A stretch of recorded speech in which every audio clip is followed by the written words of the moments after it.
le cas de la lombalgie, les études médicales montrent qu'une anamnèse précise et un examen clinique maîtrisé offrent une haute fiabilité de diagnostic. Dans le cas de l'ostéopathe dont l'objectif n'est pas le diagnostic médical, eh bien, la maîtrise de ces outils va lui permettre d'objectiver simplement l'origine de la douleur.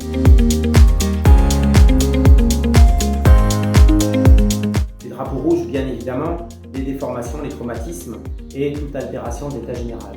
Mais évidemment, lorsqu'on parle de lombalgie, la radiculopathie d'origine sciatique est le premier drapeau rouge.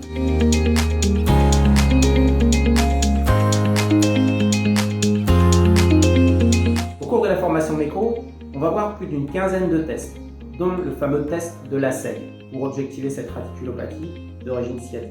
Néanmoins, les études médicales montrent que pour objectiver une radiculopathie d'origine sciatique, il faut 4 tests positifs. Un déficit de sensibilité de la zone du dermatome de S1, un déficit de motricité des muscles du myotome de S1, une abolition du réflexe ostéotendineux achilléen et un test de la SEG positif. La particularité du test de la SEG, c'est qu'il présente une haute sensibilité, c'est-à-dire que si le signe est présent, on a de grandes chances d'être face à une pathologie. Sauf que ce test présente beaucoup de faux positifs. Pourquoi ? À cause du syndrome du muscle piriforme.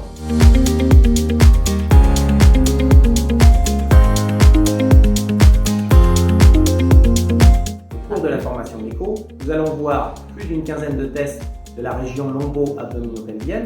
Parmi ces tests, 6 vont nous permettre d'identifier une origine sacro-iliaque. Dans ces 6 tests, à partir du moment où vous en avez 3 positifs, vous êtes devant une douleur sacro-iliaque.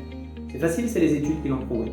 De la même façon, un faux positif lié à un syndrome du muscle piriforme peut être objectivé par 4 tests que nous verrons également pendant la formation méco. La formation méco, c'est un apprentissage 100% pratique des examens physiques. Vous allez maîtriser les régions appendiculaires supérieures et inférieures, lombo-abdominopelvienne, thoraco-scapulaire et cervico-céphalique. L'objectif, renforcer la confiance, affiner les gestes, optimiser la communication avec les patients et les professionnels de santé, développer les outils essentiels pour vous accompagner dans le diagnostic d'opportunité.